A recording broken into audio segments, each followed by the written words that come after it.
Hello students, आज की class में हम लोग प्रॉब्लम बेस्ड ऑन एचसीएफ को देखते हैं। देखिए पहला क्वेश्चन क्या है, find the greatest possible number which can divide 76, 132 and 160 leaves reminder same in each case. यानी क्वेश्चन में बोला है कि वह ग्रेटेस्ट पॉसिबल नंबर, वह बड़ी संख्या निकालिए जो 76 को, 132 को और 160 तीनों को डिवाइड कर सके। तो समझना पड़ेगा कि यहाँ गिवन नंबर्स क्या है। तो गिवन नंबर्स मेरा 76, 132 एंड 160 है। यदि गिवन नंबर्स आपके पास हो और उस गिवन नंबर को कोई डिवाइड करता है तो आप इसको एचसीएफ में काउंट करते हैं। तो कैसे समझेंगे कि ये एचसीएफ का प्रॉब्लम है? तो एचसीएफ का डेफिनेशन में जाना पड़ेगा। वहां आपको बताया गया था कि HCF is that highest common factor which divides the given number. ठीक है, तो वह लार्जेस्ट नंबर होता है जो दिए गए नंबर को डिवाइड करता हो। तो यहाँ क्वेश्चन में बोला है कि ग्रेटेस्ट पॉसिबल नंबर निकालिए। हम ग्रेटेस्ट को भी हटा देते हैं, सिर्फ इतना ही गौर करते हैं कि वह नंबर निकालिए जो इन तीनों को भाग लगाए। तो दिए गए नंबर में यानी गिवन नंबर्स में यदि कोई नंबर भाग लगाए तो वह एचसीएफ के केस में आता है। तो कोई एक नंबर है जो 76 को, 132 को और 160 को डिवाइड करता है, तो leaves reminder same in each case. तो डिवाइड करने पर हर एक केस में एक ही जैसा रिमाइंडर आता है। तो मान लेते हैं इसका सॉल्यूशन है कि let x be the greatest possible number, x be the greatest possible number. मान लिए let x be the greatest possible number. अब ये x क्या करेगा, तीनों को डिवाइड करेगा, which divides 76, 132 and 160 leaving reminder है तो हम r मान लेते हैं क्योंकि रिमाइंडर को हम लोग r ही मानते हैं। Living remainder r in each case, हर एक केस में r रिमाइंडर बना। ठीक है, then by Euclid division lemma, then by Euclid's division lemma से हमें क्या मिलेगा। तो देखना पड़ेगा x वह नंबर हुआ जो 76 को भाग लगा रहा है। तो x 76 को कितनी बार में भाग लगाएगा कि रिमाइंडर r बचेगा, ये गौर कीजिए। तो x ने 76 को a टाइम्स में भाग लगाया, तो हम यहाँ पर क्या ले रहे हैं, a लिया जा रहा है कि x ने इसको a टाइम्स में भाग लगा दिया। तो इसमें यहाँ पर बनेगा 76। तो फॉर्मूला क्या होता है, डिवाइडेंड। तो 76 को किसने भाग लगाया, x ने भाग लगाया, a टाइम्स में लगाया, तो रिमाइंडर r बचा, पहला इक्वेशन। दूसरा 132 को फिर x ही भाग लगाएगा और यहाँ कुछ और मान लेते, कितनी बार में भाग लगाएगा x 132 को, b टाइम्स में, r रिमाइंडर बचा, ये आपका 2 हो गया। फिर क्या होगा 160 को भी x ही भाग लगा रहा है, कितनी बार में, तो माना कि c टाइम्स में, तो रिमाइंडर r बचा। तो ये इक्वेशन 3 हो गया। तो क्योंकि रिमाइंडर सब में एक जैसा है लेकिन एग्जैक्टली रिमाइंडर क्या है नहीं पता, और ये दिया हुआ कि x डिवाइड कर रहा है। तो x 76 को भी a टाइम्स में, x 132 को b टाइम्स में, x फिर 160 को c टाइम्स में भाग लगाते हैं तो रिमाइंडर r बचता है। ये 3 इक्वेशन मिला। अब मैथ को कैसे बढ़ाया जाए, सब में x भी अननोन, a भी अननोन, r भी अननोन, सब चीज अननोन है यहाँ। तो इसको कैसे हम लोग आगे बढ़ाएंगे, तो एक काम करते हैं, इक्वेशन यहाँ है ना, 2 से 1 को आप घटा सकते हैं, बाई इक्वेशन 2 माइनस 1 कर देते हैं। तो इक्वेशन 2 माइनस इक्वेशन यहाँ 1 हो गया। तो 132 से 76 जाएगा, कितना बचेगा 6, और यहाँ पर 5 बनेगा, 56 हो गया। और यहाँ पर मिलेगा xb minus xb plus r है, xb plus r minus xa plus r, यानी दूसरे से पहले को घटाया जा रहा है। आप यहाँ और क्लियरली लिख सकते हैं 132 माइनस 76, ऐसा लिख देते हैं 132 से 76 इधर, और xb प्लस r एक जगह पर, और ये बाद वाला दूसरा इक्वेशन पहले वाले को घटा रहा है, तो x से प्लस r हो जाएगा। ये घट के कितना आया, 56 आया। और यहाँ पर xb plus r minus into करेंगे xa माइनस r, r से r फिनिश हो जाएगा, x कॉमन लेंगे तो b माइनस a बना देगा, यानी 56 equals to x b minus a मिला। ठीक है, तो ये इस केस में ये इक्वेशन बनेगा यहाँ, बाद में इसको हम लोग मानेंगे।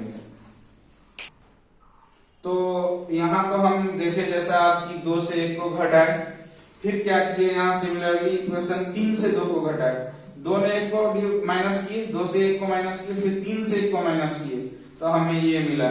3 से 1 को माइनस किए फिर, है ना, और ये 3 से 1 को माइनस किया गया, फिर 3 से 2 को माइनस किया गया। तो एक बार पहले टाइम्स में 2 से 1 को घटाइए, दूसरे बार जो सिमिलरली है उसमें 3 से 2 को घटाइए, और तीसरी बार 3 से 1 को घटाइए, तो आपको 3 इक्वेशन मिलता है। एक यहाँ पर मिलता है, एक यहाँ पर मिलता है, और एक यहाँ पर मिलता है। आखिर ये घटाएंगे क्यों?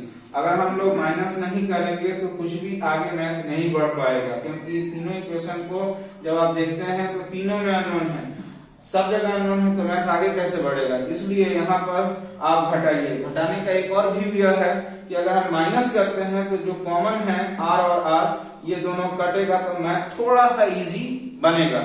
इसलिए इस आर को कैंसिल आउट करने के लिए भी माइनस किया गया है। तो 3 इक्वेशन मिला आपको, ये यहाँ 2 और यहाँ 3 वापस से घटाने पर।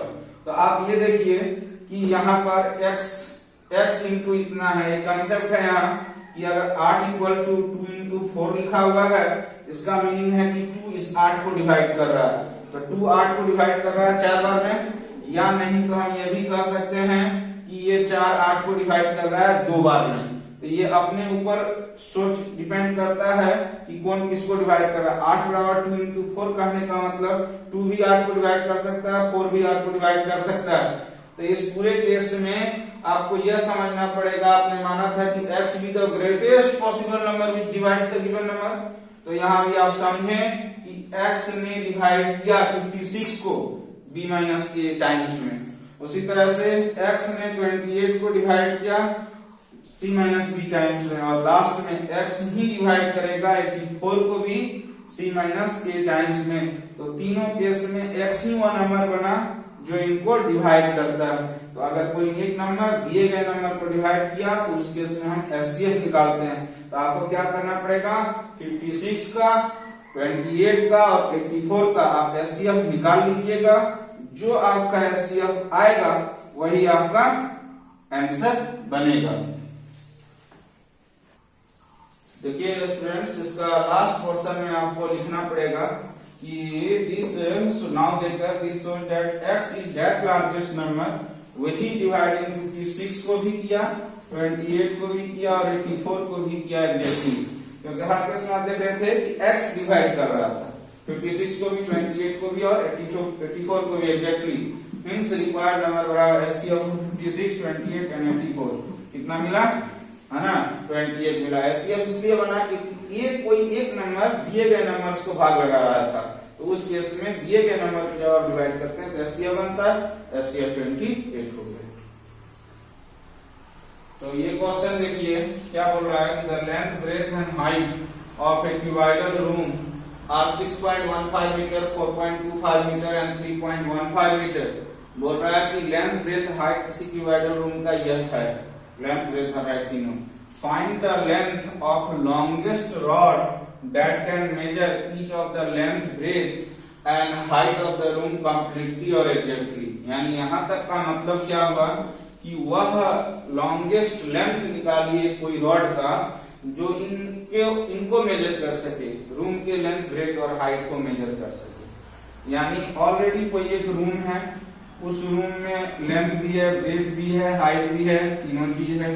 कहता है कि कोई एक रॉड होना चाहिए जो इस लेंथ, ब्रेथ और हाइट को मेजर कर सके, उसको माप सके। तो इसका मतलब क्या है, रॉड जितना बड़ा होगा वह इस लेंथ, ब्रेथ, हाइट तीनों को डिवाइड करेगा।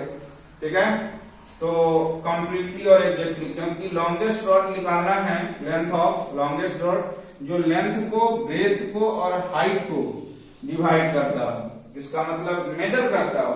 तो वह longest rod length, breadth, height को मेजर करेगा, मतलब वह रॉड की जो भी लेंथ होगी, जो भी उसका मेजरमेंट होगा, वह मेजरमेंट रूम के लेंथ, ब्रेथ, हाइट को डिवाइड करेगा। and also find how many time you will use this rod of the longest length to measure the length, breadth and height. और बताइए कि कितनी बार कितने टाइम्स में यह लेंथ, ब्रेथ, हाइट को वह लॉन्गेस्ट रॉड मेजर करेगा। तो इस पूरे क्वेश्चन को पढ़ने के बाद क्या दिमाग में है, क्या करना चाहिए? एचसीएफ जाए, एलसीएम जाए, क्या करें, एरिया निकाले, क्या करें? तो पूरा क्वेश्चन पढ़ने के बाद यही पता चला कि कोई एक रूम है जिसमें लेंथ, ब्रेथ, हाइट उसका दिया हुआ है। आपको कह रहा है कि अलग से कोई एक रॉड लेकर आइए और वह रॉड इस लेंथ, ब्रेथ और हाइट को मेजर कर पाए। इसका मतलब वो रॉड कितना बड़ा होगा, छोटा होगा, बिगर होगा, कहना मुश्किल है, लेकिन वह रॉड जो जिस मेजरमेंट का होगा, मान के चलिए 2 सेंटीमीटर भी मेजरमेंट का वह रॉड लेकर आए, तो 2 सेंटीमीटर मेजरमेंट का जो रॉड है, तो 2 सेंटीमीटर मेजरमेंट का है, तो वह रॉड इस लेंथ को भी मेजर कर पाए, इस ब्रेथ को भी मेजर कर पाए और हाइट को भी मेजर कर पाए। तो 2 सेंटीमीटर वाला रॉड कैसे मेजर करेगा, कैसे मापेगा लेंथ को, ब्रेथ को, हाइट को? तो ऑब्वियस सी बात है कि डिवाइड करके ही मेजर करेगा। और जब एक गिवन नंबर्स को आप डिवाइड करते हैं, लेंथ, ब्रेथ, हाइट का आपका गिवन चीज बना, इसको आप डिवाइड करेंगे तो एचसीएफ ही जाना पड़ेगा। तो देखिए सॉल्यूशन में हियर लिख देते हैं L इक्वल्स टू कितना है, 6.15 मीटर है, तो 6.15 ये जो 0.5 है, इस पॉइंट को रिमूव कीजिए, बाई 100 आया मीटर में, मीटर को सीएम में लेके आ जाइए, अच्छा रहेगा, क्योंकि 615/100 का फैक्टर निकालना दिक्कत वाली बात है। इसीलिए क्या किए, पॉइंट को रिमूव किए तो बाई 100 आया और इंटू 100 कर देंगे तो सीएम आ जाएगा। इस सीएम में इसलिए कन्वर्ट किया गया ताकि हमको एक परफेक्ट नंबर मिल सके। तो यहाँ 650 सीएम हो गया। ब्रेथ इक्वल टू 4.25 मीटर हुआ, तो 425/100, यहाँ भी वही सेम प्रोसेस करेंगे, 425 सीएम। और हाइट कितना है, 3.15 मीटर है, तो 315/100 हुआ इंटू 100, इसको भी सीएम कर देंगे तो कितना मिलेगा, 315 सीएम। अब इनका फैक्टर निकालिए, 615 कितनी बार में जाएगा, 425 कितनी बार में जाएगा और 315 कितनी बार में जाएगा, फैक्टर निकालते हैं। तो आप देखिए इस पूरे क्वेश्चन को पढ़ने के बाद यही अनुभव होगा कि हमें इस क्वेश्चन में एचसीएफ निकालना पड़ा। एचसीएफ इसलिए निकालना पड़ा क्योंकि जो रॉड मेजर था वह लेंथ, ब्रेथ और हाइट को क्या करना था, उसको मेजर करना था। मान के चलिए हम बता रहे थे कि 2 सेंटीमीटर वाला रॉड है, तो वो लेंथ को कैसे मेजर करेगा, तो 2 से लेंथ के मेजरमेंट को भाग लगाएगा। 2 सेंटीमीटर वाला रॉड है तो 2 से ब्रेथ को मेजरमेंट को भाग लगाएगा और 2 से हाइट का जितना मेजरमेंट है उसको भाग लगाएगा, जो आएगा वही आंसर होगा। तो ये जो 2 आएगा वह आंसर होगा। तो कैसे पता चलेगा कि वो रॉड 2 सेंटीमीटर का होगा या 100 सीएम का होगा? तो हमें एक ऐसे लार्जेस्ट नंबर को निकालना पड़ेगा या एक ऐसे नंबर को निकालना पड़ेगा जो लेंथ को, ब्रेथ को, हाइट को डिवाइड कर सकेगा, तभी पता चलेगा। तो जब तीनों को डिवाइड करें यानी गिवन नंबर को डिवाइड करें यानी एचसीएफ निकालना पड़ेगा। तो एचसीएफ हम लोग निकाले हैं, 5 आया है। ये तो 3 नंबर का आप जानते ही हैं। यहाँ कितना आएगा, कॉमन का मिनिमम पावर, फिर इसका कंक्लूजन 5 ही आएगा ना, और एचसीएफ 5 आ गया तो रिक्वायर्ड मेजर ऑफ रॉड आ गया। अब आगे कुछ ऑल्सो यहाँ कहा था क्वेश्चन में कि find how many times we will use this rod of the longest length to measure length, breadth, height, यानी कितना टाइम्स में यह प्रोसेस कंप्लीट हुआ। यानी जो रॉड मेजर 5 सेंटीमीटर आया, ये जो 5 सेंटीमीटर आया, यह लेंथ को, ब्रेथ को और हाइट को डिवाइड करेगा तो कुल कितनी बार में करेगा। तो वही लिखे हैं, required number of times in which the rod can measure the length, breadth and height equal to 5 में डिवाइड किया लेंथ को, 5 में डिवाइड किया ब्रेथ को, 5 में डिवाइड किया हाइट को, डिवाइड किए और सबको जोड़ दीजिए। ये पूरा जो प्रोसेस है 271 टाइम्स में जाके पूरा हुआ। यानी rod length, breadth, height of the room को मेजर करने में किया जब, तो उसको 271 टाइम्स लगा। लेंथ 123 बार में मेजर हुआ, ब्रेथ 85 बार में और ये हाइट 30 बार में जोड़े तो 271 टाइम्स में ये रॉड उसको मेजर कर दिया। क्योंकि 271 इंटू 5 कीजिएगा तो आपको पूरे लेंथ, ब्रेथ, हाइट का मिलेगा डिस्टेंस। तो इस क्वेश्चन में find the greatest number which divides 285 and 1249 है ना, लिविंग रिमाइंडर 9 एंड 7 रिस्पेक्टिवली। अभी जो आप पहला क्वेश्चन पढ़े थे वहां रिमाइंडर ही पता नहीं था कि रिमाइंडर क्या है। यहाँ तो ऑलरेडी बोल रहा है कि वह संख्या निकालिए, वह नंबर निकालिए जो इन दोनों को भाग लगाता हो और रिमाइंडर 9 और 7 बचता हो। इन दोनों को यदि भाग लगाएगा तो ऑब्वियस है कि गिवन नंबर को भाग लगा रहा है तो एचसीएफ, और 9 और 7 रिमाइंडर बच रहा है तो 9 को 285 में 9 को घटा दीजिए और 1249 में 7 को घटा दीजिए। जो दो आया उसका आप एचसीएफ निकाल लीजिए। अब सवाल ये उठता है कि एचसीएफ किस मेथड से निकालें, प्राइम फैक्टराइजेशन से या एल्गोरिथम से, आपकी मर्जी। हम एल्गोरिथम से निकाल लिए हैं, आप प्राइम फैक्टराइजेशन से भी जा सकते हैं। और एक क्वेश्चन मन में आता होगा कि सर रिमाइंडर को क्यों घटाएंगे, तो 2 से अगर हम 17 को भाग लगाएंगे 8 टाइम्स हो जाएगा 1 बचा ना, तो 2 इस 17 को कब भाग लगाएगा, यदि 17 में 1 घटा दिया जाए तब भाग लगा देगा। वही कंसेप्ट यहाँ पर है, जो नंबर हमें निकालना है वह नंबर 285 और 1249 को कब भाग लगाएगा। यदि 285 में भाग लगा रहा है, जो रिमाइंडर 9 बच रहा है उसको पहले घटा दीजिए। 1249 को जब भाग लगाया जा रहा है तो 7 बच रहा है, उसको 7 को पहले घटा दीजिए। अब एचसीएफ निकालिए, बन जाएगा। उसी तरह से जैसे 2 17 को कब डिवाइड करेगा, जब एक जो रिमाइंडर है ये अब 17 में माइनस कर दीजिए, तब 2 से भाग लगाइए, लग जाएगा। तो इसमें एचसीएफ निकालना है। तो देखिए यहाँ पर क्या कर रहा है, नेक्स्ट क्वेश्चन में a rectangular courtyard is 18 metre 72 cm long and 13 meter 20 cm broad. It is to be paved with square tiles of the same size. Find the least number of such tiles. यानी कहता है कि कोई एक rectangular courtyard है, veranda है, उसका length दिया हुआ है 18 मीटर 72 cm और ब्रेथ दिया हुआ है 13 मीटर 20 cm, और उस कोर्टयार्ड में आपको टाइल्स लगाना है ऑफ द सेम साइज। यानी टाइल्स की जो टुकड़ा होगी ऑफ द सेम साइज है, यानी टाइल्स स्क्वायर के रूप में होगा। टाइल्स सेम साइज का होगा, उसका मतलब क्या है कि टाइल्स का एक ही मेजरमेंट होना चाहिए, इसका मतलब वो स्क्वायर के रूप में होगा वो टाइल्स। और find the least number of such tiles, तो टाइल की संख्या कब कम होगी। यदि हम एक रेक्टेंगुलर कोर्टयार्ड में लगा रहे हैं टाइल्स, तो बोल रहा है कि लीस्ट नंबर ऑफ टाइल्स, तो टाइल्स की संख्या कब कम होगी। तो कब कम होगी टाइल्स की संख्या, यदि टाइल्स का साइज जो होगा वह बिगर होगा। छोटा छोटा टाइल्स लगाएंगे ज्यादा टाइल्स लगेगा, ज्यादा बिगर लेंथ का लगाएंगे, है ना, जैसे टाइल्स का टुकड़ा काफी बिगर ले लिए तो उस केस में हमको कम टाइल्स लगेगा। तो टाइल्स का टुकड़ा हमको क्या चाहिए, बिगर चाहिए, ठीक है।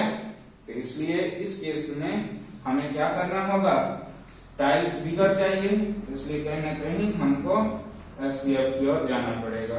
तो लेंथ कितना है, 18 मीटर 72 cm है, तो एक यूनिट में कन्वर्ट कर लेते हैं। 18 मीटर है तो मीटर को सीएम में लाएंगे, 100 से इंटू प्लस 72, ये हो जाएगा 1872 cm। उसी तरह से ब्रेथ कितना है, 13 मीटर 20 cm है, तो 13 इंटू 100 प्लस 20 यानी कितना हो गया 1320 cm। अब इनका हम लोग क्या करेंगे, फैक्टर निकालेंगे। और कैसे आपको पता चला कि इसमें एचसीएफ लेना है, तो लिस्ट नंबर ऑफ टाइल्स चाहिए, टाइल्स कम चाहिए, इसका मतलब कम टाइल्स चाहिए तो टाइल्स का जो साइज होगा वो बिगर होना चाहिए, और बिगर के लिए तो आपको एचसीएफ ही जाना पड़ता है, हाईएस्ट। तो इसमें लिस्ट नंबर ऑफ टाइल्स निकाला गया, मांगा है लिस्ट नंबर ऑफ टाइल्स का। आप समझे कि लिस्ट नंबर ऑफ टाइल्स निकालने के लिए कहीं ना कहीं टाइल्स का साइज बिगर होना चाहिए, उसके लिए हम लोग को एचसीएफ जाना पड़ेगा, क्योंकि टाइल्स की संख्या चाहिए। और list number of tiles, come tiles लगेगा। कम टाइल्स कब लगेगा, जब टाइल्स का टुकड़ा बिगर साइज का होगा। जहां पर मैक्सिमम लिखा रहे, ग्रेटेस्ट लिखा रहे, हाईएस्ट लिखा रहे, लार्जेस्ट लिखा रहे, उन सभी सब जगहों पर एचसीएफ लिया जाता है। लेकिन आप एकदम अगर ग्रेटेस्ट भी कहा है तो आप एचसीएफ की ओर मत जाइए, आप समझिए कि क्या एचसीएफ इसमें सेट हो सकता है कि नहीं। अब जैसे यहाँ पर लिस्ट लिखा हुआ है, तो लिस्ट लिखा हुआ है लेकिन आपने क्या किया, एचसीएफ निकाला है। तो लिस्ट लिखा हुआ है तो लिस्ट लिखा हुआ है तो एलसीएम निकाल लेते हैं, ऐसी बात नहीं है। डिपेंड करता है सिचुएशन क्या है। लिस्ट नंबर ऑफ टाइल्स होने के बावजूद आपने यह समझा कि टाइल्स की संख्या कम होगी, कम होगी तो टाइल्स का टुकड़ा बिगर होगा, बिगर से तब जाकर आप एचसीएफ निकालें। तो क्वेश्चन पूरा पढ़ के तब मीनिंग निकालिए, ये नहीं कि लिस्ट लिखा है तो चल गए एलसीएम निकालने के लिए तो गलत हो जाएगा। तो यहाँ 1 यूनिट में कन्वर्ट कर ही दिए थे, एचसीएफ निकाल लीजिए 24 मिला, यानी टाइल्स का जो साइज होगा टुकड़ा वह 24 सेंटीमीटर का होगा। और टाइल्स की संख्या निकालने का फॉर्मूला बना number of tiles equals to area of courtyard, यानी जो वेरेंडा है उसका एरिया, और टाइल्स तो सेम साइज का कहा था, दैट मींस टाइल्स स्क्वायर होगा, एरिया ऑफ स्क्वायर टाइल्स। तो एरिया ऑफ कोर्टयार्ड क्या होगा, L इंटू बी, और स्क्वायर का एरिया साइड का स्क्वायर होता है, साइड 24 बना, टाइल्स का साइड 24 बना, 24 इंटू 24 कटा देंगे, 24 से 1320 को 55 बार में, 24 से 1872 को 78 बार में, दोनों को गुना किए 4290, यानी 4290 टाइल्स लगेगा। तो इस क्वेश्चन को देखने के बाद यह पता चल रहा है कि ये थोड़ा बिगर क्वेश्चन है, सिर्फ इसका लैंग्वेज बिगर है, बाकी क्वेश्चन बहुत इजी है। पढ़ते हैं। एक बुक सेलर परचेज है ना, एक बुक सेलर जो है परचेज किया 170 बुक्स, 117 किताब उसने खरीदा, जिसमें 45 किताब मैथ का है और 72 किताब फिजिक्स का है। ईच बुक है सेम साइज, किताब का साइज एक जैसा है दोनों का। Math and physics books are to be packed in separate bundle, math के लिए एक अलग बंडल बनाना है और फिजिक्स के लिए एक अलग बंडल बनाना है। Each bundle must contain same number of books, ठीक है। और ये जो बंडल है उसमें सेम, अगर एक बंडल में मैथ का 10 किताब रखा हुआ है तो फिजिक्स वाले बंडल में भी 10 ही किताब रखा जाएगा। Find the list number of bundle, यानी बंडल की संख्या निकालिए, लिस्ट नंबर ऑफ बंडल्स, जो बंडल बनाएंगे मैथ का, है ना।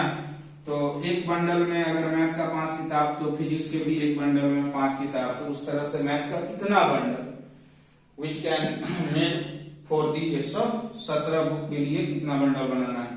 तो लिस्ट नंबर ऑफ बंडल चाहिए, यानी बंडल कम होना चाहिए, लिस्ट हो रहा है कम होना चाहिए।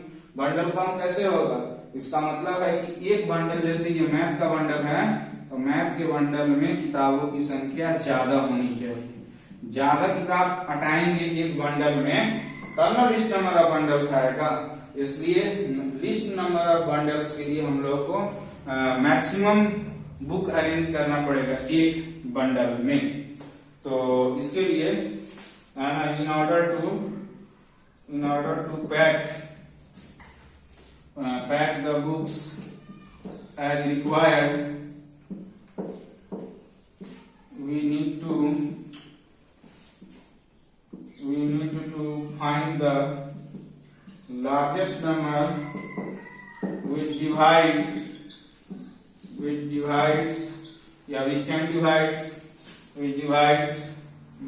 72 and 45, which divides 45 and 72 exactly, ठीक है।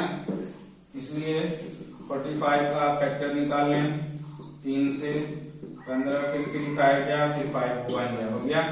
फिर 72 का 2 से जाना है, 36, फिर 8, फिर 9, फिर 3 जा, 3 1 जा, हो गया। तो 45 इक्वल टू कितना बनेगा, 3 का स्क्वायर इंटू 5, और 72 कितना बनेगा, है ना, 2 का 1 2 3, 2 का क्यूब इंटू 3 का स्क्वायर, हो गया।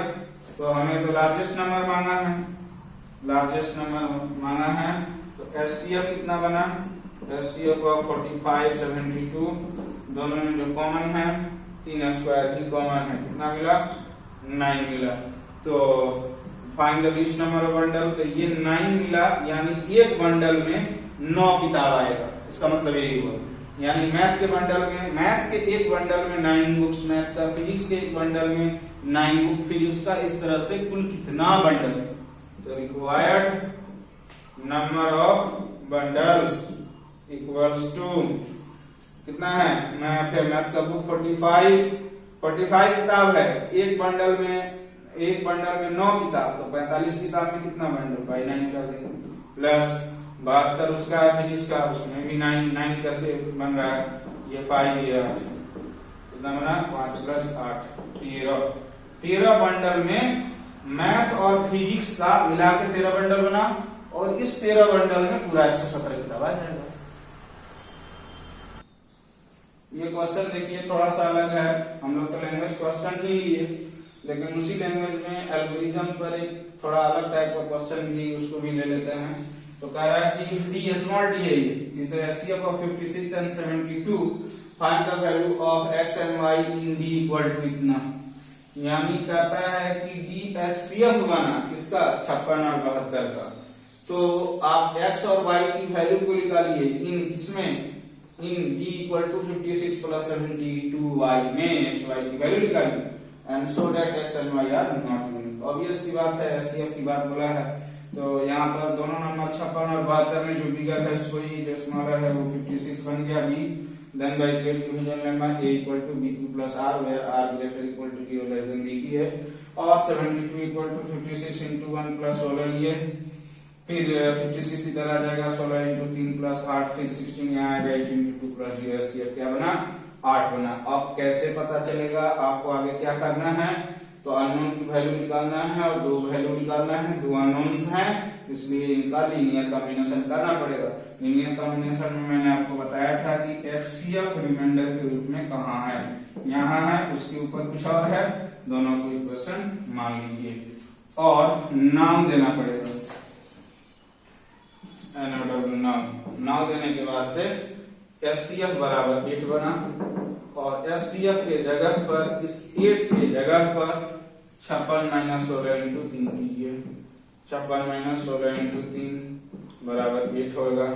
फिर 16 को तोड़ेंगे, 56 और 16 को तोड़ दिए कितना में, 72 माइनस 56 इंटू 1, और ये 3 हो ही गया इक्वल टू 8। यहाँ 56 हुआ minus 72 into 3 plus 56 into 3 equal to 8। यहाँ 56 4 बना, और यहाँ पर माइनस 72 3 बना, बराबर 8 बना।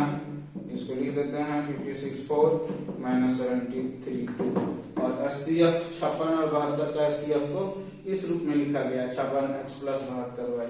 तो 8 के जगह पर 56 x प्लस 72 y लिख देंगे एंड ऑन कंपेयरिंग जाएंगे, ठीक है, ऑन कंपेयरिंग करेंगे तो यहाँ 56 4 बार बराबर 56 x हुआ, इससे कट जाएगा, x की वैल्यू हमको 4 मिलेगी, और माइनस 72 3 साइन लगा के लेना इक्वल टू 72 y, 72 से कट गया, y इक्वल टू -3। तो हमें x और y का तो वैल्यू मिल गया, यहाँ तक कोई दिक्कत नहीं। यहाँ थोड़ा प्रॉब्लम और है, so that x and y are not unique. इस x और y नॉट यूनिक के लिए हम लोग वापस से अगेन लिखेंगे कॉपी में, और अगेन लिखने के बाद ये वाला स्टेप जो 56 4 अंतिम स्टेप लीनियर कॉम्बिनेशन का लेकर वहीं से आगे बढ़ेंगे। तो अब दो चीज कहा था कि x और y की वैल्यू तो निकालिए, वो तो निकाले ही, साथ में x और y यूनिक नहीं होगा, मतलब बहुत सारे x y लिख लेंगे। तो उसके लिए हम बताए थे कि लीनियर कॉम्बिनेशन के अंतिम स्टेप को पकड़िए, कंपेयर कर, जहां कर रहे थे कंपेयर वहीं से लिखिएगा। तो कंपेयर तो यही दोनों का किया था ना, यहाँ और यहाँ इसी का कंपेयर किए थे, तो वही लास्ट स्टेप को हम पिकअप किए। और इसमें अब क्या करेंगे, सिंस के बाद लिख दिए हैं 56x को प्लस 72y का 56 4 माइनस 72 3 हो गया। इसमें जिनका आप एचसीएफ निकाल रहे हैं उनके प्रोडक्ट को एक बार जोड़ेंगे और एक बार घटाएंगे, यही रूल होता है। एचसीएफ 72 और 56 का निकाल रहे थे, तो 70 into 56 एक बार जोड़े और एक बार घटा देंगे। एक बार जिनका एचसीएफ निकालना है उनको एक बार जोड़े, प्लस है इसका मतलब क्या जोड़ा गया, माइनस है इसका मतलब घटाया गया। अब क्या करते हैं, ये किसमें है, प्लस में है, ये प्लस में है, तो इसको माइनस दे दीजिए, एक प्लस और एक माइनस एक तरफ लिखना है। 56 4 माइनस 72 इंटू 56 हो गया एक जगह पर। यहाँ क्या है माइनस 72 3 और प्लस क्या है 72 इंटू 56, ये दोनों हमको एक जगह बचा। उसके बाद हम क्या करेंगे 56 कॉमन ले लेंगे इन दोनों जगह पर, 4 माइनस 72, और यहाँ पर हम माइनस 72 कॉमन लेंगे तो 3 माइनस 56 मिलेगा। ये हुआ 56 और माइनस 68, और ये बना 772 और ये बना माइनस 53। तो 56 और ये माइनस 68 बना ही, माइनस माइनस कीजिएगा तो प्लस बनेगा, 72 53 बन गया। और यहाँ पर ये क्या है 56x प्लस 72y हो गया। अब फिर वापस से कंपेयर करेंगे, दोबारा से ऑन कंपेयरिंग करेंगे तो 56x बराबर इक्वल टू 56 माइनस 68, ये कट जाएगा, x की वैल्यू कितनी मिलेगी -68 और 72y बराबर 72 53 यहाँ पर है, तो ये कैंसिल आउट हो गया, तो y की वैल्यू कितना मिली 53। तो क्या सीखे, लीनियर कॉम्बिनेशन के अंतिम स्टेप को पिकअप करेंगे। पिकअप करने के बाद जिनका हमें एचसीएफ निकालने हैं उनके प्रोडक्ट को एक बार जोड़ेंगे और जिनका हमें एचसीएफ निकालने हैं उनके प्रोडक्ट को एक बार घटाएंगे। ये दोनों काम करना होगा, जोड़े और घटाए। उसके बाद किसको किसके साथ रखेंगे, ये देखिए यहाँ का पर्सन प्लस में है, 56 4 प्लस में है, प्लस को माइनस के साथ रख दिए और माइनस और ये दोनों बचा उसको एक जगह पर रख दिए, उसके बाद वापस से कंपेयर किए। तो उस केस में x बराबर 4 y बराबर -3 मिला, इस केस में -8 से 53 मिला। तो x y यूनिट नहीं हुआ क्योंकि x और y के बहुत सारे वैल्यूज मिले।